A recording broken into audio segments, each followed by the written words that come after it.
De ne pas avoir été championne de France, ça a toujours été un regret de ma vie. Et comme tu as dit, aujourd'hui, je pense que je ne serai plus jamais championne de France. Mais moi, je me dis, je serais absolument pas la femme que je suis aujourd'hui si j'avais pas fait des échecs pendant 10 ans à haut niveau.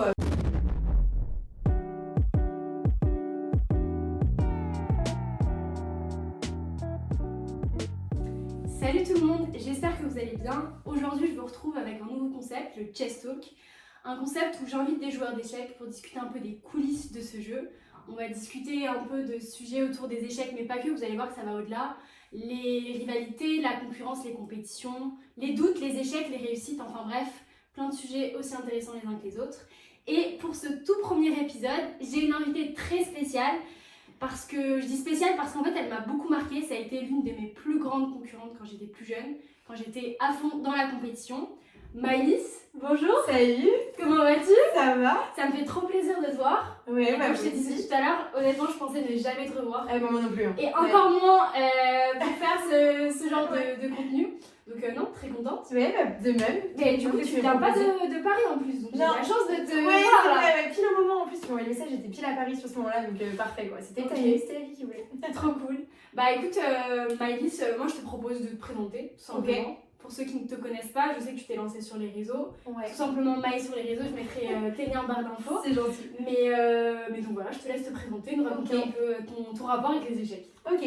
Alors du coup, moi j'ai été 3 fois championne de France d'échecs. Okay. J'en ai fait de mes 4 ans à mes 16 ans. Du coup, j'ai fait championne d'Europe, du monde, etc. Donc, c'était une grosse partie de ma vie. Et puis après, j'ai complètement arrêté. J'ai pas touché une pièce pendant 7 ans, pas du tout. Okay. Et là, je reprends depuis octobre. Et pareil, du coup, comme tu l'as dit, je me suis mise sur les réseaux à faire du contenu un peu échec. Okay. Parce que là, on reprend l'entraînement, etc.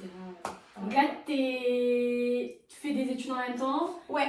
Et les échecs, c'est redevenu, on va dire, une passion. C'est redevenu j'ai retrouvé l'amour du jeu. Donc du coup, ok, que t'avais perdu un moment. Ouais, exactement. Ok, c'est ça. Donc c'est vraiment...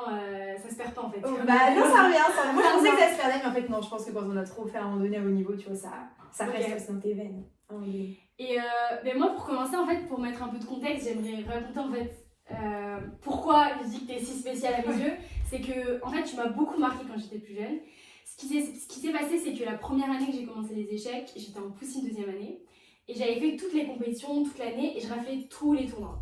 Et arrivé au championnat de France, je me rappellerai toujours de la partie qu'on a jouée. Je me rappelle en fait de ta tête avec des petites lunettes, du lieu, pas de la partie, mais je me rappelle qu'à un moment j'avais blunder et que j'étais allée aux toilettes, mais genre chialer. Et que, et que j'ai jamais accepté cette défaite parce qu'en fait je me rendais compte que j'avais face à moi quelqu'un de plus fort et en fait t'étais vraiment beaucoup plus forte que moi et donc moi je visais évidemment le titre mais je crois que quand même quand on s'était affronté t'avais genre peut-être 2 points de plus que moi donc en vrai ça s'est pas joué forcément sur cette partie mais le fait d'avoir perdu cette partie ça m'a beaucoup marqué et on va en reparler mais comme je te voyais que sur la partie et je te voyais vraiment comme une concurrente, je t'ai beaucoup détestée en fait. C'est vrai que c'était une relation assez, je trouve, toxique parce qu'en fait, tu m'avais rien fait, j'ai jamais eu l'occasion de te parler, même de savoir en fait si on avait des points communs ou si on pouvait juste rigoler ensemble. Ça a été toujours sur l'échiquier et du coup, en fait, finalement, c'était toxique, mais voilà, aujourd'hui, plus de regrets, évidemment.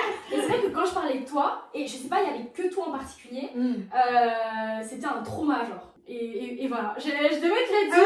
C'est un soulagement. Voilà, je te pardonne d'avoir délaissé. Merci, non, mais c'est vrai que tu m'as beaucoup marqué. Et je pense que tu m'as aussi motivée finalement. Parce que chaque année, je revenais et je savais qu'il fallait que je sois plus forte parce que j'avais des adversaires plus fortes. Et donc voilà. Ok, ça me fait bizarre. Maintenant tu sais tout ça. Et ça me fait bizarre d'avoir le point de vue de l'autre côté, tu vois. Bah ouais. Parce que moi, quand j'étais petite, j'avais énormément le truc de. Comme du coup, j'étais la première et j'avais un peu. Je sentais, tu vois, quand j'arrivais que j'étais la tête à abattre. Ouais. Et je sentais que les autres filles, tu vois, les personnes qui m'aimaient, pas en même temps, mais c'est tout à fait normal. C'était en gros la numéro 1, tout le monde voulait me battre, tu vois. Et du coup, j'avais vraiment le truc de. C'était difficile, tu vois, pour moi j'arrivais, je savais que voilà, j'aurais pas de potes, que je voulais que je perde, tu vois, vraiment tout dans les seule chose c'est que je perde. Donc ça fait bizarre qu'ils me disent oui, je voulais te battre. Mais c'est normal, c'est compète, tu vois. On introduit bien le sujet. Les premières questions que j'aimerais te poser, du coup, c'est quel est ton rapport avec les autres filles? Quel était ton rapport? Est-ce que tu as des amis aujourd'hui? Est-ce que tu les voyais que comme des concurrentes? C'était quoi les relations Ouais. Les échecs. Alors moi j'ai en gros il y a le rapport concurrence dans point de vue régional, championnat de région, championnat départemental régional, et le rapport championnat de France. Championnat de France, j'ai toujours considéré toutes mes adversaires comme des concurrents, tu vois, parce que en tout cas à haut niveau, tu vois, le top 10, je connaissais les noms, les prénoms.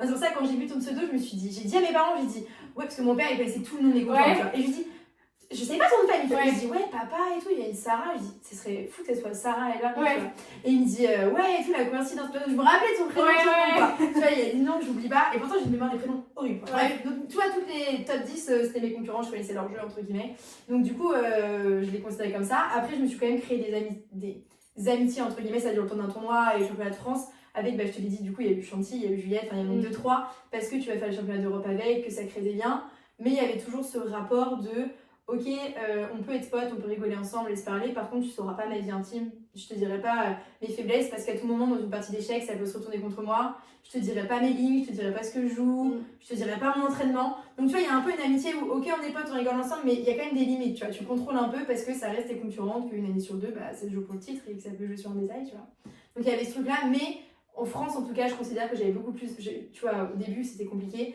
Après, plus je grandis, je me suis créé quand même des petites amitiés où j'étais contente de y aller, enfin, tu vois, de voir certaines personnes. Par contre, régional, départemental, aucune. C'était très compliqué. Moi, j'ai eu des réflexions tout le temps. Les stages féminins, c'était horrible pour moi. Parce que c'était aucune fille. En fait, c'est soit des gens qui essaient de gratter l'amitié auprès de moi pour savoir comment je jouais, jouer comme moi. J'ai eu énormément ça. Des gens qui demandaient à leur entraîneur de jouer la même ouverture que moi pour me battre, tu vois. Tu vois, c'est un contexte un peu compliqué. Quand t'es là-dedans, t'es en mode surtout quand t'es jeune, quoi. Tu grandis avec le truc de faut que je me méfie des filles, quoi. Faut que je me méfie parce qu'elle veut faire comme moi, parce qu'elle est jalouse. J'ai eu des réflexions, des parents qui sont venus engueuler mes parents parce que je faisais championnat régional alors que j'étais qualifiée pour France et que j'allais prendre la place de leur fille. Tu vois, alors je vois les problématiques, mais je trouve ça fou déjà que les parents en fait s'embêtent. Pour moi, c'est un vrai problème. En fait, les parents qui sont trop investis, ça reste un jeu, mais en fait, on retrouve ça un peu avec le football, tu sais, le projet Mbappé ou je sais pas quoi, où ils se mettent à fond. En fait, les échecs, en plus, c'est un jeu dur, c'est un jeu qui n'est pas forcément très social quand t'es petit finalement. Si tu perds ce côté passion, plaisir, t'es mort. Il n'y a que des côtés négatifs à jouer aux échecs, à s'entraîner, à truc. Et les parents, souvent, en fait, à force de pression, tu perds le goût. Et moi, j'ai eu la chance de ne pas avoir des parents dans le monde des échecs. Mais après, moi, ma coach, sur ce sujet-là, elle me disait clairement, tes concurrentes, c'est pas tes copines. Moi, c'est pas que j'avais pas le droit, mais j'allais pas me faire engueuler non plus, mais c'était mal vu de rigoler avec mes copines au championnat de France. Mais tu vois, tu me donnes une anecdote parce que mon papa, en gros, dans ma tête, j'avais déjà intériorisé hyper vite que tu vois, toute seule, mais mon père, une fois, je me rappelle, il y a une fille, tu vois, championnat régional, et la fille, tu vois, elle vient me voir et tout, elle me dit, ouais, tu joues quoi, tu pourras me montrer comment je peux jouer contre. Moi, je jouais à la Sicilienne Dragon à l'époque, tu vois, contre la Dragon et tout. Et du coup, pour ceux qui connaissent pas les jeux, mais bref, c'est une ouverture quoi. Et du coup, moi j'avais dit oui, tu vois. Moi je suis naïve, je sais pas, j'ai genre 10 ans, tu vois. Je suis trop contente, elle me dit ok, trop cool, je vais me faire une pause et tout. Et je dis à mon père, je vais lui montrer. Et mon père me dit non, mais. Il me dit en fait, tu vas pas lui montrer parce qu'après elle va savoir comment te battre, donc en fait, ça va s'entraîner toute seule. Et du coup, j'étais là, mais papa et tout, il m'a dit non. Et en fait, il avait en plus entendu que son père à la fille lui avait dit oui, tu vas être américaine pour savoir comment elle joue. Et donc, tu vois, les trucs, tu imagines, tu grandis, tu te dis, il faut que je me méfie de toutes les personnes qui viennent me voir, filles, féminines, tu vois, parce que je me dis, il y a des trucs de fou, quoi. Donc, toi, je sais pas si t'as eu des anecdotes comme ça, mais moi, ça m'a marqué. Moi, c'est vrai que les grosses concurrentes, c'était pas des filles que je côtoyais toute l'année. Dans mon club, j'étais la meilleure. En régional, il y avait quand même des grosses têtes, mais j'ai jamais eu ces expériences. En fait, j'étais pas assez la meilleure, on va dire, comme toi, en mode plusieurs fois championne de France. J'étais pas forcément la tête à battre, même si je me rappelle une année, et j'avais une pression de fou. J'avais le premier Elo, donc j'étais genre la meilleure de la catégorie. Donc tu commences table 1 et t'enchaînes table 1 jusqu'à que tu perdes, tu vois. Et c'est vrai qu'à ce moment-là, je sentais que les regards étaient quand même un peu différents. On venait voir mes parties, tu sais, genre table 1, on vient voir tes parties, on essaye de voir ce que t'as écrit sur ta feuille pour voir tes ouvertures, pour les retenir et tout. Et j'avoue que ça m'avait un peu traumatisé et je l'avais archi mal vécu en fait d'être table 1. La pression était quand même très intense et c'est vrai que du coup on en parlait. Chez les filles, j'ai l'impression que c'est plus important que chez les garçons cette compétition et le fait de ne pas réussir à être amis en fait. Et il y a beaucoup peut-être d'hypocrisie et moi ça me choque que ce soit si jeune. Et peut-être qu'on a été forcé à... Parce que naturellement quand t'es jeune, comme t'as dit, t'es naïve, tu réfléchis pas à toutes ces problématiques. Et peut-être que c'est les coachs, les parents, la pression, les tournois. Mais est-ce que pour toi, c'était vraiment très important d'être championne de France? Enfin, je veux dire, est-ce que quand tu gagnais, c'était une fierté à l'intérieur de toi, c'était vraiment la joie, ou t'étais contente de ramener le trophée à tes parents ou à tes coachs et de dire, bah voilà, ce que vous vouliez, je l'ai eu? Alors, en fait, je me suis beaucoup posé la question parce que quand j'étais petite, et ça je l'ai pris avec le recul en arrêtant et tout, tu vois, tu réfléchis beaucoup à ces années-là. En fait, quand j'étais petite, c'est très bizarre, mais ça fait hyper prétentieux, mais je le veux pas, mais en gros, je me suis toujours dit, ouais, c'est normal, tu vois, que je l'ai. En gros, genre, dès que j'ai commencé, on m'a toujours dit, ouais, c'est incroyable, c'est qui la petite là qui connaît des tactiques alors qu'on lui a jamais montré, genre, c'est inné, elle a un talent et tout. Et en fait, depuis toujours, tu vois, j'étais la première et tout. Et en fait, pour moi, c'était normal que je l'ai, à tel point que je pense que j'ai pas assez savouré mes titres. Et je me suis pas rendu compte au moment de l'instant T la chance que j'avais d'être championne dans ma discipline, dans ma passion et tout, tu vois. Pour moi, c'était normal et c'était ok, je suis championne de France, mais moi, ce que je vis, c'est championne d'Europe, c'est championne du monde, ce que je vis, c'est les 2000 vélos, ce que je vis, c'est d'être maître, tu vois. Toujours plus. Genre, j'avais le titre, ok, la semaine prochaine, il y a une compète, donc on se remet dedans. Et tu vois, j'ai pas assez profité. Et il y avait le truc après les dernières années où je faisais le France, où tu vois, t'as le top 3, top 2, pour être au championnat d'Europe, du monde. Plus à la fin, tu vois, c'était ok. Faut que je ramène, en tout cas même les championnats régionaux, ok, faut que je ramène le titre parce que ça ramène des subventions au club, parce que ça fait plaisir à l'entraîneur. Et c'est ce qu'on attend de toi en fait. Bah c'est ton rôle, tu vois. C'est ton rôle, bah ouais, tu vois, tu ramènes de rien, tu vois, quand t'es champion et tout, tu ramènes des subventions à ton club, donc ton club il compte sur toi. Ouais, pour l'image, la presse et tout. Tes entraîneurs ils comptent sur toi parce qu'ils t'entraînent pour ça et c'est tout à fait normal, tu vois, c'est un peu du donnant-donnant. Tes parents, bah ils t'emmènent partout, voilà, tu fais ça content et tout. Mais c'était des super années, tu vois, quand j'étais championne, c'était trop bien. Mais il y avait ce truc de. Ok, je suis championne, mais voilà. Et en fait, c'était trop bizarre. Bon, je me dissociais de ouf. Je faisais mon championnat de France, j'étais la joueuse d'échecs à ce moment-là. J'avais mon titre. Hop, en plus, il y avait mes petits frères et sœurs qui étaient là, tout petits. Hop, j'avais mon titre, limite, c'est je m'en allais, je le posais d'un côté, j'allais jouer avec mes frères et sœurs en mode ouais, voilà. Tu vois, genre, j'étais la championne le temps d'un tournoi. Et après, quand ça se finissait, je redevenais Maëlys et tu vois, dans la vie, quoi.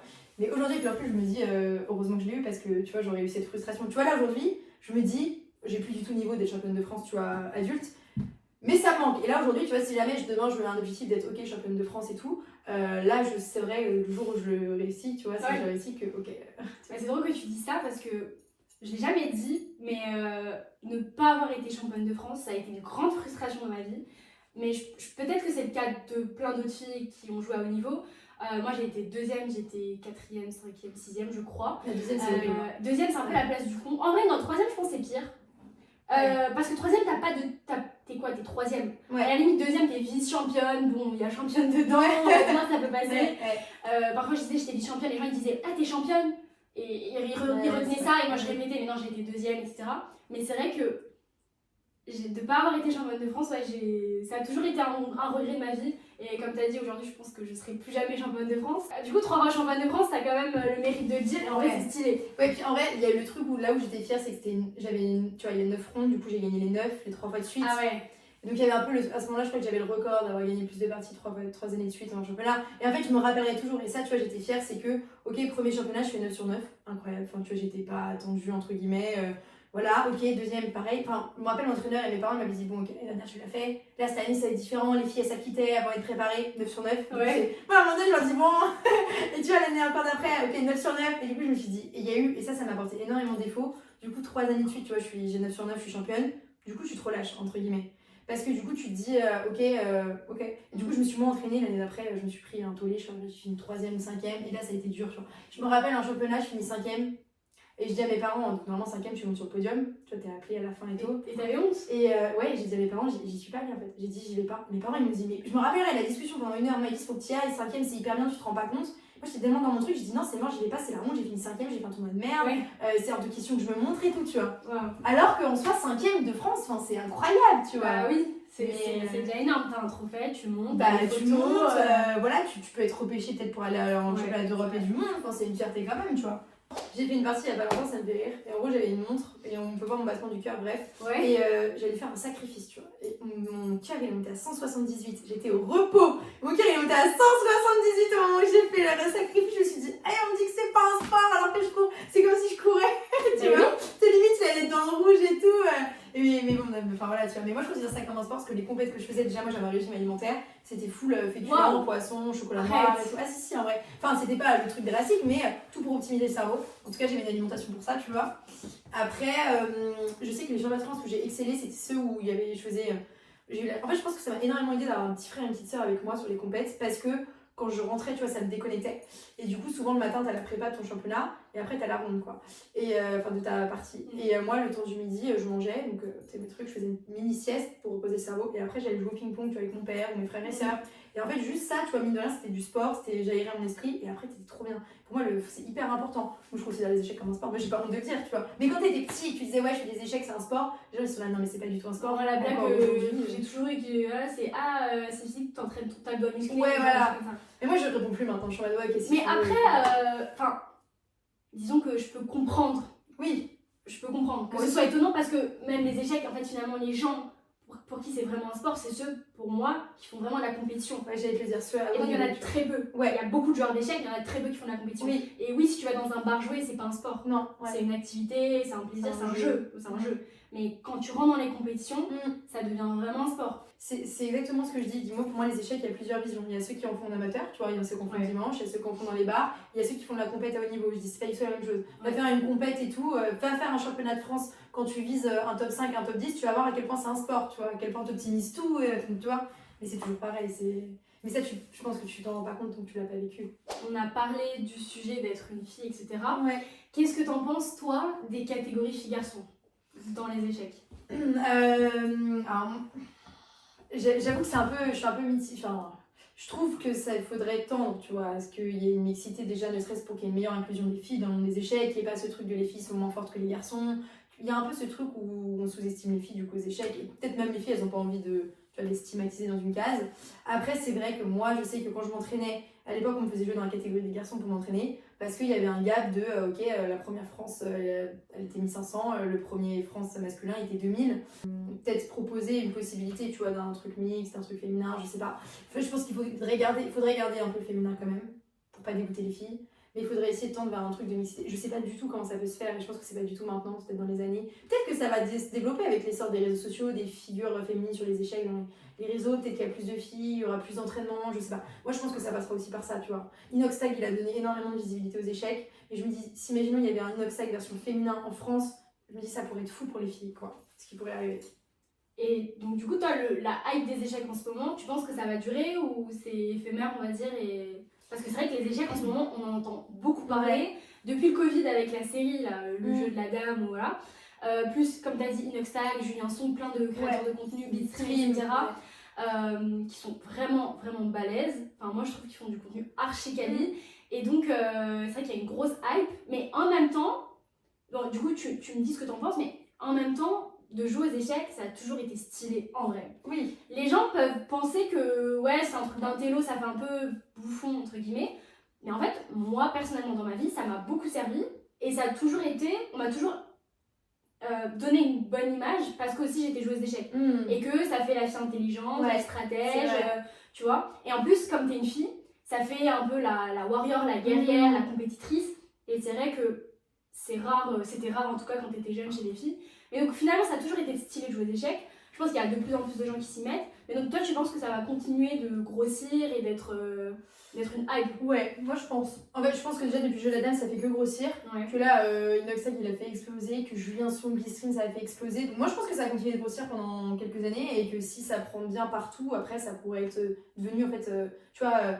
normal de faire des échecs comme on fait du foot, quoi. Ça serait autant, peut-être un peu moins la mode, mais tu vois, ça serait toujours un truc stylé à faire. Moi, je pense que ça va continuer d'exploser. Après, juste, je reviens sur un point. Moi, quand j'étais petite, dire que je faisais des échecs, pour moi, j'avais honte. Hein. Ah ouais? C'est-à-dire que mes amis ne savaient pas trop que je faisais des échecs autant à haut niveau. Tu vois, les gens ne savaient pas. Et quand j'ai arrêté, j'en ai pas parlé, tu vois, trop de ce que j'avais fait. Je disais que j'étais championne de France si on me posait la question, mais tu vois, j'entrais pas dans les détails. Et c'est depuis que je m'y suis remise, que j'ai travaillé sur moi et tout, que je vois que Julien Song, Bitstream, Inox, le jeu de la dame ont mis les échecs à la mode, que aujourd'hui j'ai plus honte de dire que j'ai fait des échecs et que j'en fais. Et oui, moi ça m'a ouvert beaucoup de portes, même en termes de rencontres, etc. Et en fait, c'est un sujet, quand tu rencontres des gens, il suffit que tu dises que tu joues aux échecs, et là tout de suite il y a un intérêt, ils posent des questions, et en fait ça fluidifie beaucoup les discussions au premier abord. C'est vrai. Et ça m'a beaucoup aidée, et je pense que ça m'a aidée à être encore plus sociale, c'est que je sais que c'est un sujet qui parle à tout le monde. Même si tu joues pas aux échecs, ça t'intéresse. Et rien que de dire que les parties elles durent 5 heures, ils sont waouh, mais comment ça? Tu joues pendant 5 heures? C'est vrai. Et les gens sont choqués, tu vois. Et en fait, il y a tellement de trucs à dire qu'ils ne savent pas. Ouais, c'est vrai. Parce que le milieu des échecs, c'est quand même un milieu particulier, c'est quand même un petit milieu, mais comme dans tous les sports, Nous, on a vécu les échecs de l'intérieur, mais la plupart des gens, ça reste un peu en façade, sur chess.com, etc. Et donc finalement, le milieu de la compétition est très peu connu. Et donc, il y a plein de choses à dire et les gens ne savent pas. Et c'est vrai que ça m'a beaucoup apporté. C'est vrai que c'est drôle parce que les gens sont souvent surpris quand tu dis oui, je fais partie de 5 heures, 6 heures, mais comment tu fais? Tu restes assis sur ta chaise. Et donc, c'est vrai que ça aide les discussions. Ouais, non, c'est vrai. Ouais. Moi, j'ai beaucoup. J'aime bien quand je vois que quelqu'un est intéressé et tu vois, il pose des questions, j'aime bien en parler. Après, des fois, tu vois, à l'époque en tout cas, parce que c'était un peu moins connu, il y avait des questions un peu du style les échecs, c'est pas vraiment un sport et tout. Donc, tu vois, ça me m'énerve un peu vite parce que je me dis, ouais, tu es un peu en train de décrédibiliser ce que je fais, tu vois, entre guillemets, mine de rien. Mais ouais, aujourd'hui, ouais. Après, moi, sur les autres trucs que ça m'a apporté les échecs, je pense que je dirais que dans ma vie, ça a apporté énormément de. Bah, tu vois, on avait eu le cas avec mon boss, on en parlait et tout, et il m'avait dit ouais, je trouve que tu prends des très très bonnes décisions très rapidement. Et il avait interviewé Julien Song, je sais pas, une semaine avant, et Julien Song disait qu'un joueur d'échecs prenait à peu près 100 décisions par partie. Mais moi, je me dis, je serais absolument pas la femme que je suis aujourd'hui si j'avais pas fait des échecs pendant 10 ans à haut niveau. Enfin voilà, je serais pas ce que je suis, quoi. Mais du coup, tu parlais des échecs dans ta vie, à quel point ça a été important. Ouais. Et pourtant, à un moment, t'as dit stop. Donc j'aimerais bien en revenir sur ce bout de ton histoire de vie. À quel moment, qu'est-ce qui s'est passé pour que tu dises c'est bon, stop, j'arrête tout, alors que t'étais vraiment au sommet? Ouais, du coup, ouais, moi en gros les échecs ça a toujours été une passion vraiment, comme toi je pense, tous mes week-ends c'était échecs, je faisais toutes les compètes à chaque vacances, je jouais tout le temps, je sais pas combien de matchs, de stages que je faisais, mais en gros tous les week-ends c'était échecs quoi.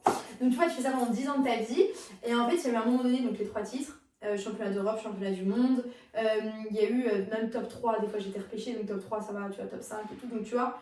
Et en fait il y a une année, je pense que j'ai dû arrêter à 16 ans, je pense vers mes 14 ans, tu vois. Ça commence, tu commences à grandir, tu vois aussi tes potes à côté qui font d'autres choses que les échecs, toi tous les week-ends c'est échec.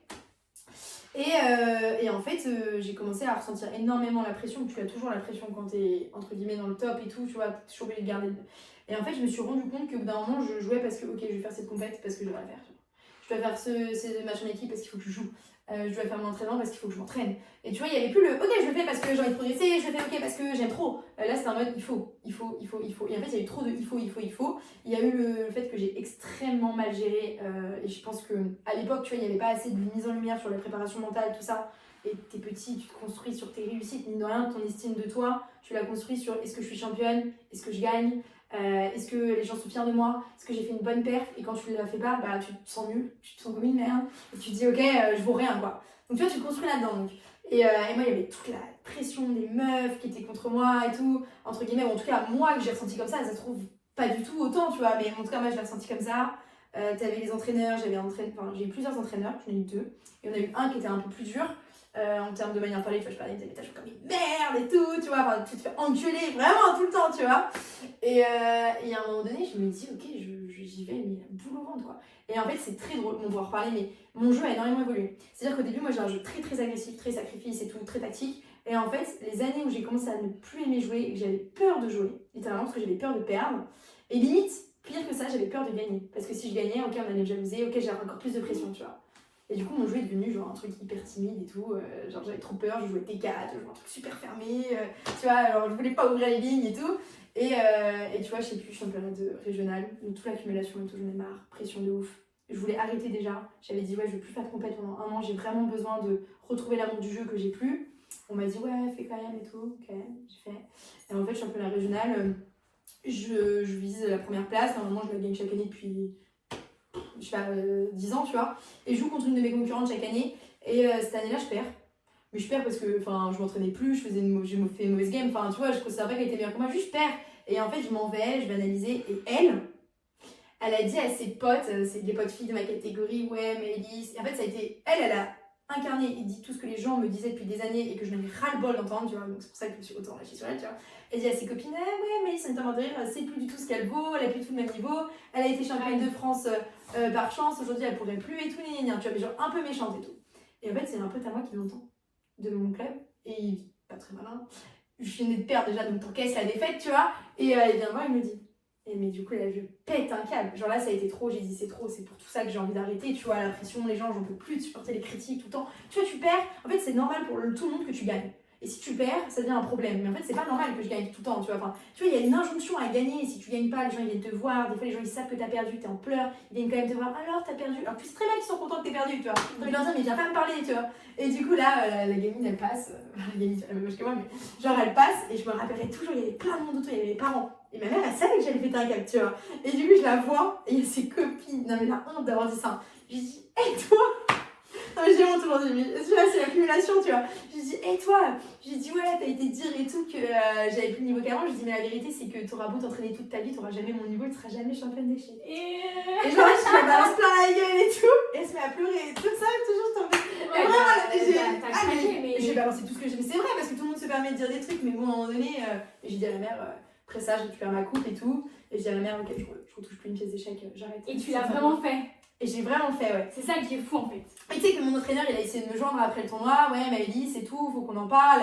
Et j'ai dit à ma mère était au téléphone. Je lui ai dit. Tu bloques. Non, mais je lui ai dit, tu ne me le passes pas parce que s'il me parle, il va me dire des mots où je vais y retourner, tu vois. Et je lui ai dit, là, il faut que j'arrête. Et au départ, je pensais que j'allais peut-être pas arrêter 7 ans, tu vois. Je pensais que. Et ouais, j'ai dit, là, je peux pas. Et je lui ai dit, il faut surtout pas que je parle. Et je n'ai jamais remis un pied dans un club d'échecs, j'ai jamais, voilà. Et j'ai rangé mes coupes, j'ai caché tous mes jeux d'échecs. Même mon père, mon petit, il disait, bah, on va peut-être jeter les jeux d'échecs, tu vois, il y en avait plein partout, on les avait cachés. Mais en fait, il y a deux sujets qui me viennent à l'esprit. D'abord, il faut savoir que, enfin, tout le monde le sait, mais ce qui est encore plus dur dans les échecs, c'est que c'est un jeu individuel. Et là, tu disais tout à l'heure, bah voilà, tu te fais engueuler, etc. Et ça, c'est très dur à dire quand t'es petite, parce que quand t'analyses une partie, bah en fait, on te gronde. Pourquoi t'as pas fait ça? Et en fait, c'est comme t'as dit, l'estime de soi. Et c'est ton jeu, c'est ton cerveau. T'as l'impression qu'en fait, on est en train de te rabaisser toi. T'es pas assez intelligente, t'as mal réfléchi. Et quand tu dis que ton adversaire est meilleur, c'est qu'en gros, elle est plus intelligente. Et moi, des défaites que j'ai très mal vécues, il y en a énormément. Moi, j'avais envie de tout casser. Fallait pas me parler. Et moi, on me disait tout le temps, Sarah, quand tu gagnes ou quand tu perds, ça se voit sur ta tête. Je remets tout en question. J'ai l'impression que je suis une boule de feu. J'ai envie de péter un câble. Ça me redingue. Et ça, c'est la phrase que tous les joueurs d'échecs disent, que c'est un jeu qui rend fou. Complètement fou. Et je pense que ça a joué dans le fait, dans ton craquage, on va dire, parce que c'est trop personnel et c'est trop individuel et ça rentre trop dans le cerveau en fait. Et tu te remets trop en question. C'est toi quoi. Tu peux t'en vouloir qu'à toi. C'est toute seule devant l'échiquier. Et non, c'est vraiment dur. Ouais, c'est vraiment ça quoi. Mais en plus, dans ta partie, tu vas être dans l'hypervigilance et tout le temps, tu vois. Tu fais une mini imprécision, des fois ça peut te coûter la partie contre quelqu'un de moins fort, tu vois. Même tout fait bien. Ouais, voilà. Et des fois, tu vois. T'as juste levé les yeux au ciel et du coup, tu t'es déconcentré, tu joues le mauvais coup. Exactement. Et là, tu perds tout et tu te dis, mais c'est pas juste. Ouais, voilà. Et il y a moi, le nombre de parties que j'ai perdues, je me dis, c'est pas juste. Tu vois, même tu me domines toute la partie, à la fin, juste tu craques, t'as plus de temps. Ou des fois, juste le cerveau, si je peux même pas l'expliquer, des fois, il craque tout seul. Tu joues un coup, tu sais que c'est pas bon, mais je sais pas, genre t'as un bug de ton cerveau. Tu réfléchis, tu sais qu'il faut jouer 7 ordres. Moi, c'est les ordres de coups, ça me rend des fous. J'oublierai jamais des parties. Je calcule des trucs, j'aime trop calculer, je calcule des variantes de fous. Je sais qu'il faut faire d'abord ça, puis d'abord ça. Et au moment de jouer, je joue le mauvais coup. Et tu peux rien faire. C'est une fois que tu touché la pièce en plus. Et là, je me voyais fondre, enfin disparaître, devenir toute rouge, transpirer et. Tu sais, attendre un miracle. Ou genre quand tu perds, t'attends un miracle tout le temps. C'est vrai. Tu pries. Tu sais que moi, je championnat de France, j'ai jamais dit, tu vois, mais championnat de France, il y a des games. Moi, j'étais très superstitieuse, j'avais des rites un peu pendant les games. Moi aussi, tu vois. Je pense que ça, c'est le haut niveau, tu vois, même François. Enfin. Nadal. Nadal, tu vois, rien à voir, mais lui, il a des tocs et tout, parce que je pense que ça te rassure dans tes games et tout. Et bref, il y a une game, enfin, il y a deux, non, ça m'arrive tellement de fois. Je suis allée aux toilettes, moi, je quoi. Mais en même temps, moi, je disais, ok, Seigneur, et tout, ça existe et tout, faut que je gagne cette game. Et tu es tellement en mode, il faut que je le gagne. Tu t'en remets, des fois, tu vois, tu te dis, ok. Il y a plein de gens qui gardent par exemple le même stylo, il suffit qu'ils gagnent une partie avec ce stylo, ils le gardent. Moi, je sais que je prie avant les parties, tu vois, genre, voilà. Et dès que je faisais un truc j'avais l'impression que ça marchait, il y en a qui gardaient le même t-shirt. Parce qu'ils pensaient que ça leur portait bonheur. Moi, je n'étais pas trop superstitieuse, juste je priais. Et quand je perdais, parfois je me disais, est-ce que c'est Dieu qui me punit parce que j'ai mal fait un truc la veille? Tu te dis des trucs. Ouais, c'est clair, moi, c'était, je devais boire sur un nombre de gorgées impair et je devais me lever, tu vois, ma chaise pour sur un nombre impair. Donc ça faisait quand je jouais contre les gamines. Enfin, mais à la prochaine, je disais les gamines parce que je me revois petite. Du coup, je me dis, c'est des enfants, tu vois. Mais genre, je voulais être une fois pour aller aux toilettes, c'est bon, c'est un nombre impair. Mais si la deuxième fois, je vais aller aux toilettes, je peux pas parce que ça ferait un nombre pair, tu vois. Du coup, je faisais ça, je me rasseyais, je me relevais et là, j'y allais, tu vois. Du coup, vraiment, mes adversaires me voyaient me lever genre 3 fois parce qu'il fallait que ça soit... Moi, ce que je faisais qui paraissait bizarre à mes adversaires, c'est qu'avant de jouer la partie, j'essayais vraiment de me concentrer. En fait, il disait serrez-vous la main, vous pouvez lancer la pendule. Et moi là, c'est là où je commençais à faire un peu des sortes de petites prières, à me concentrer et tout. Et du coup, je jouais pas tout de suite. Alors que t'appuies sur la pendule, tout le monde connaît son premier coup. Ouais. Et combien de parties, il y a des meufs qui me regardent en mode mais genre joue, enfin et toi t'es en train d'essayer de te concentrer et t'as la meuf qui te regarde en face en mode tu fais quoi genre j'attends. Et ouais, pareil, ils ont dû se dire mais elle est chelou, genre moi je fermais les yeux et tout. Mais vraiment, je voulais vraiment me concentrer. Et ouais, donc du coup t'es pas la seule quoi. Non, mais je pense qu'on a tous nos petits trucs comme ça. Ouais, en vrai je pense qu'à haut niveau dans tous les sports t'as besoin de te raccrocher à quelque chose. C'est trop dur de tout gérer toute seule. Mais moi je me disais quand je perdais mes games, je disais ok j'ai bu un nombre de fois, combien de fois, parce que c'est parce que j'ai dû boire un nombre pair, j'ai perdu. Et tu sais que ça m'est resté. Aujourd'hui, genre pendant des années après, je buvais un nombre pair, enfin un pair, c'est resté tellement de fois. Et aujourd'hui je refais de la compète et en vrai je rebois un nombre impair. Mais je suis plus du tout en mode ok si je la perds c'est parce que j'ai bu un nombre de fois pair. Mais tu vois, il y a toujours le truc de ok. Mais en fait ça fait très plaisir du coup d'avoir cette discussion et c'est aussi le but du chess talk et de ce nouveau concept. C'est que je pense qu'on n'a pas assez finalement discuté et que moi je l'ai vécu de l'intérieur, j'ai pu en reparler, mais là on va dans des sujets où ça m'émeut de reparler de tout ça et de savoir que toi aussi en fait on avait des choses en commun et c'est triste de ne pas les avoir partagées parce que je pense qu'on aurait pu s'entraider etc. Et qu'en fait on vivait les mêmes galères et ça fait vraiment plaisir de l'entendre et je me dis pour les jeunes filles qui commencent c'est aussi important qu'elles entendent tout ça et qu'elles sachent que ce qu'elles vivent c'est normal, on l'a tous vécu et que finalement ta concurrente aussi, donc peut-être qu'il faut être plus ouvert, plus gentil, ne pas avoir savoir que la fille qui gagne tout le temps, elle aussi elle a une pression de dingue tu vois et si elle gagne, elle va pas faire semblant de perdre, c'est qu'elle est meilleure, il faut voir les gens meilleurs de toute façon toujours comme j'ai envie d'être aussi fort qu'elle donc ça m'élève etc. Mais non, c'est des sujets que j'avais jamais abordés avant, tu vois. Et ça me fait vraiment très plaisir de les faire avec toi. Ouais, non, mais c'est fou. Hein. Non, vraiment, genre, j'avais plus des frissons, je te jure. Non, mais j'avais pensé. Mais tu vois, d'un côté, je me dis, ok, moi, je pense qu'il faut en parler, tu vois, quand t'es au niveau de. En tout cas, cette pression qu'il y a. Parce que je pense que si t'avais juste une oreille de quelqu'un qui dit. En fait, tu m'avais dit, moi aussi, j'ai ça et tout. Je me suis dit, moi, il y a une époque, je me suis dit, je suis complètement devenue folle. Je me suis dit, je deviens un bourbicheur, je deviens complètement tarée. Je me suis dit, je vais faire des trucs comme ça, genre, je commence à. Parce que tu vois, même tes parents, ils peuvent. Moi, mes parents étaient beaucoup là et tout, et j'ai eu la chance, même mes entraîneurs et tout. Mais tu vois, tu peux pas leur dire tout le truc de malade que tu vis dans ta tête. Tu vois, la pression, tu t'en prends plein la figure, c'est pas facile. Tu vois, je me dis, si t'avais eu ta discussion en mode, moi aussi. Tu vois, ça t'aide, mais d'un autre côté, je me dis, ok, mais on joue dans la même catégorie, tu vois. Enfin, c'est débile, mais je pense qu'on se serait quand même dit, ok, mais si je lui dis et qu'elle, non, elle va savoir que j'ai telle pression, tu vois. Alors qu'en vrai, il faut juste casser le tabou et rendre ça normal c'est ça. Début, quoi. Moi, je dis souvent que, genre, à partir du moment où j'ai été championne d'échecs, moi, ça m'a fait perdre mon innocence, tu vois. Entre guillemets. C'est dingue. Parce que tu joues au niveau et tu comprends déjà les fils des gens, parce que dans les échecs, il y a quand même beaucoup de. En fait, on voit déjà plus de la même manière. Voilà. Toi, tu vois plus les gens associé à cette image de championne.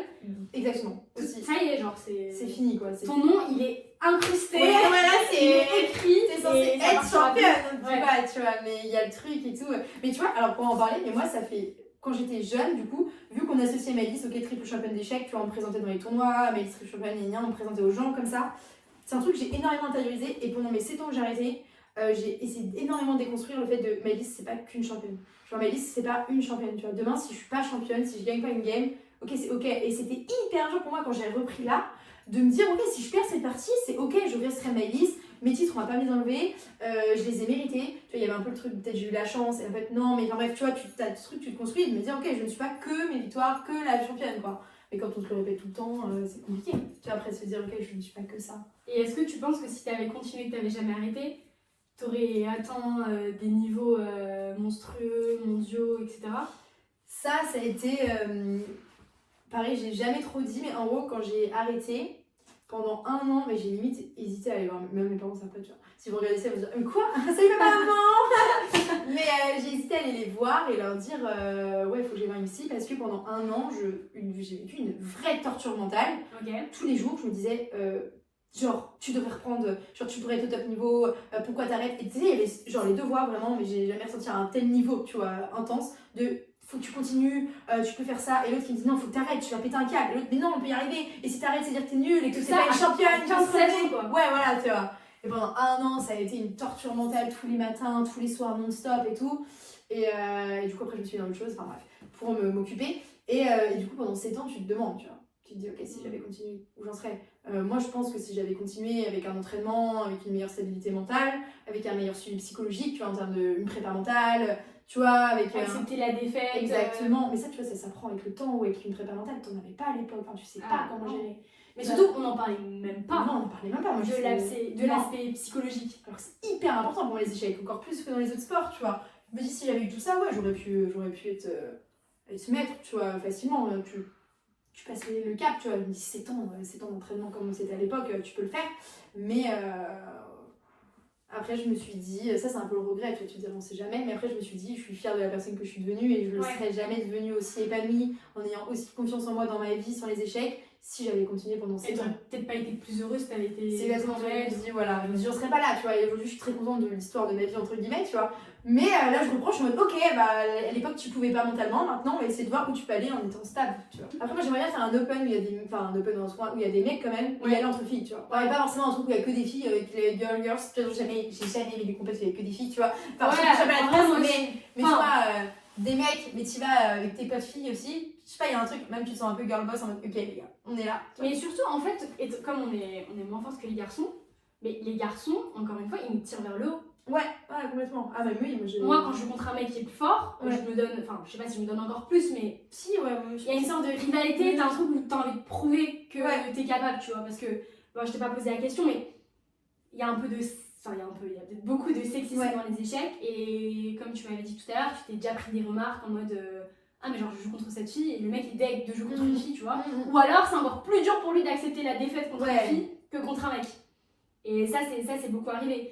Mais donc, oui, je pense que c'est sûr, faut jouer contre des garçons et montrer qu'on est là en fait. Ouais, c'est ça, montrer, pas avoir honte de prendre sa place et de dire qu'on est là, quoi. Et qu'on peut avoir leur niveau. Exactement, ouais. Moi, j'ai un peu une satisfaction quand tu vois, le mec qui me dit, ah, je joue contre cette fille, à la fin je l'ai battue, j'étais contente, je suis en mode, alors la fille, tu vois. Il y a un peu la satisfaction de quand on sous-estime, ok, et que tu le bats, tu vois, je mérite aussi ma place. Et est-ce que tu penses qu'on est entraîné différemment à haut niveau quand tu étais en compétition, que si t'avais été un garçon, t'aurais eu un entraînement différent? Ouais, alors moi j'ai eu la chance entre guillemets d'avoir des entraîneurs qui déjà entraînaient presque que des gars, donc tu vois j'étais l'exception de la fille, donc tu vois moi il n'y a pas eu de truc. Ah, moi je me rappelle un des entraîneurs qui était plus dur, il m'avait dit ouais c'est pas parce que t'es une fille, lui il entraînait jamais de filles, mais là il avait fait une exception parce qu'il voulait m'entraîner, et il m'avait dit ok, il a entraîné Cécile Ocerno, enfin des trucs comme ça, il m'avait dit ok là je t'entraîne mais par contre je serai pas plus dans du genre avec toi parce que t'es une fille ou quoi. Et tant mieux. Ouais. Mais du coup, j'ai eu la chance, tu vois, entre guillemets, d'être entraînée pareil. Elle était plus forte que nous, hein. Bah, je sais pas. Non, mais moi, du coup, j'ai été entraînée par Marie Sébac. Ouais, ça, je sais, je me rappelle pas. C'est la vraie anecdote pendant mes games où je jouais contre toi ou. Attends, Myriam Bellassane, je crois. Amélie Imperron, elle est entraînée par Marie Sébac. Mais il y en avait qui étaient entraînée par Marie Sébac et j'avais le stress un peu parce que je me disais putain et tout, elle est entraînée par Marie Sébac. Elle va sortir une prépa et à chaque fois, je me prenais une prépa parce que moi j'étais nulle en théorie. Je me prenais une prépa, j'étais toujours mal dans l'ouverture et après, j'arrivais à armer derrière. Et je me souviens, mes parents, ils me disaient, mon père, il me disait. T'as réussi à les gagner sans. Tu vois, ok, la question de. C'est pas Marie. Ah, il m'avait dit. Je me rappelle, mon père, il m'avait dit, c'est pas Marie Sébac le plus. C'est vrai, ça c'est sûr. Quand tu l'analysais, tu faisais les 4-5 premiers coups, c'est ce qu'elle t'avait dit. Ensuite, elle est en mode, mais qu'est-ce que t'as foutu? Mais non, mais je pense que j'ai eu de la chance et je suis hyper reconnaissante de son coaching, etc. Et c'est une femme que je respecte beaucoup, qui m'a tout appris. Et je pense que j'ai eu beaucoup de chance d'être entraînée par une femme. Et qui est la meilleure. En France. Donc je sais pas si j'ai pas ton expérience d'avoir un entraîneur homme, mais je pense que j'aurais pas forcément aimé être entraînée par un homme. Enfin, je pense que j'aurais vu la différence et qu'il m'aurait dit ah mais t'es une fille donc on va y aller doucement. Il aurait peut-être pas dit, mais peut-être que dans l'entraînement je l'aurais senti. Enfin je sais pas trop, mais je pense que naturellement un homme qui va entraîner une fille, puis même comme la concurrence est moins rude, il t'entraîne à un niveau tu vois. Moi je l'ai pas eu. Mais je l'ai vu, tu vois, sur d'autres joueuses un peu moins fortes et tout, que ouais, tu mets un peu moins la pression parce que tu te dis ouais, c'est plus tranquille, parce que la fille, peut-être elle a un peu moins l'esprit de compétition, on lui inculque moins l'esprit de compétition qu'à un mec, tu vois, depuis toujours, donc du coup, bah, elle est un peu moins dedans, donc l'entraîneur il est un peu moins dedans, et puis un entraîneur il va privilégier d'entraîner un mec qu'une fille, tu vois, il y avait aussi énormément de ça, enfin moi j'ai vu de ça, tu vois, bah, je préfère passer 1h30 à entraîner un mec, à le préparer, et puis toi je te mets 30 minutes sur un table quelque part, quoi. Donc tu vois, il y a ça aussi quoi. Quand il y avait les championnats de France et que tu vois, t'as ton entraîneur dans la vie, et des fois, championnat de France, t'as l'entraîneur de ta région, etc. Moi j'avais des entraîneurs de la région, que je n'appréciais pas forcément, qui il passait 20 minutes à me faire une prépa et puis il passait 1h30 à faire une prépa à un mec, tu vois. Je suis en mode bah non, et donc après je suis obligée d'appeler mon entraîneur pour qu'il me fasse une vraie prépa. Enfin, ça c'est pas normal. Pour moi, il y a une forme d'équité, tu t'entraînes autant un mec qu'une fille, quoi. C'est à partir du moment où il te demande d'entraînement. Mais c'est vrai qu'il y a une autre différence entre les filles et les garçons que j'ai remarqué, c'est que la plupart des filles de notre catégorie, par exemple, ont arrêté les échecs. Enfin, il n'y en a aucune aujourd'hui qui est archi forte des échecs, qui a fait carrière dans les échecs, qui est grand maître. Il y a très peu de maîtres féminins. Ouais. Encore moins, il n'y en a aucune des grands maîtres. Enfin, il y a Marie Sebag, mais je crois que c'est la seule en France. Ça a été la première et je crois que c'est encore la seule. Peut-être que j'ai des bêtises. Mais... Et alors que les mecs, il y en a plein qui ont continué. Et je connais plein de mecs de notre âge. Les échecs, c'est leur taf aujourd'hui. Ouais, pareil. Et nous, pas du tout. Non, pas du tout. Ouais, c'est vrai. Moi, il y avait une question, tu vois, peut-être ça a été lié, on me l'a posé très rapidement, très jeune. Et ok, est-ce que tu veux faire carrière dans les échecs? Est-ce que tu veux éviter les échecs? Et j'avais senti qu'à partir du moment où j'avais dit non, ok, hyper intéressant. Tu veux pas faire ta carrière? Ok. Donc, un peu moins d'entraînement, tu vois. Un ouais. mec, ok, ouais, peut-être, mais pourquoi pas, ok. Là, tu vois, il y avait un peu... Et moi, je l'ai senti, par contre. Tu vois, sur cette question de je veux pas faire carrière dedans, je veux construire ma vie et tout, ok, d'accord, bon, bah, ok. Tu vois, il y a un peu ce truc-là. Et ça, c'est resté après, tu vois. Même quand j'avais 13 ans, 14 ans, mes entraîneurs, enfin, tu vois, il y avait des coachs, des fois, quand tu veux faire la... Non, ok. Tu vois, donc ça sert à rien de miser sur toi. Ouais, tu peux pas... De toute façon, tu peux arrêter. Mais parce qu'il y en a aussi beaucoup qui arrêtent, donc du coup, ils se disent, ok, 18 ans, t'arrêtes, tu vas construire ta vie. Puis après, il y a un peu le truc, je sais pas trop, tu vois, bon, je pense que c'est pas encore là, mais il y a peut-être un peu ce truc où on se dit, par exemple, là, maintenant, tu vois, je vise l'objectif 2000 et peut-être mètres, tu vois, donc je me suis dit, ok, objectif à 4-5 ans, ça se trouve, j'atteindrai jamais, tu vois, mais j'ai envie au moins de me donner les moyens. Et je me dis, ok, mais pourquoi 4-5 ans? Parce qu'une des premières questions qu'on a posées aussi avec mon entraîneur maintenant, c'est, ok, est-ce que t'as un copain? Ok, tu sais, il y a... Non, mais t'as aussi, t'es une femme, tu vois, donc entre guillemets, ils savent que tu vas peut-être à un moment donné, tu vas avoir des enfants. Donc, tu vois, il y a le truc de, à un moment donné, vers 28 ans, 30 ans, la société, en tout cas, il n'y a pas du tout de case, et moi, je m'en fiche complètement, mais tu vois, il y a un peu le truc de, tout le monde pense dans l'inconscient, ok, 28-30 ans, faut que t'aies un enfant, tu commences à te marier, donc tu auras moins de temps pour les échecs. Et tu vois, il y a un peu ce truc qu'un mec, il peut avoir des gosses, on ne pose pas la question, on s'en fout. Hein. Quand on me demande pourquoi les femmes sont moins fortes, là, je te parle du top 10-15 mondial, tu vois, moi, l'explication parfois que je donne, c'est que faut vraiment être un barjot. À ce niveau-là, les échecs, c'est ta vie à un point que je trouve ça dur en tant que femme, peut-être aussi parce que tu as d'autres priorités. Ouais. À ce niveau-là, les échecs, ils pensent qu'à ça. Enfin, dans leur cerveau, ils voient des pièces volées tout le temps. Ouais. Nous, on a déjà vu des pièces volées le soir en rêvant après une partie. Eux, c'est tout le temps, échec. Et je pense qu'une femme, je pense qu'il faut pour être très fort aux échecs, il faut être vraiment matrixé par le jeu et être focus à 1000%. Alors qu'une femme, je pense qu'elle a moins tendance à être autant obsédée par une seule chose. Nous, on aime bien faire plusieurs choses. Ouais, et c'est vrai que ta vie de maman, ta vie de mère, etc., tu changes, je connais très peu de femmes qui ont vraiment qu'une obsession.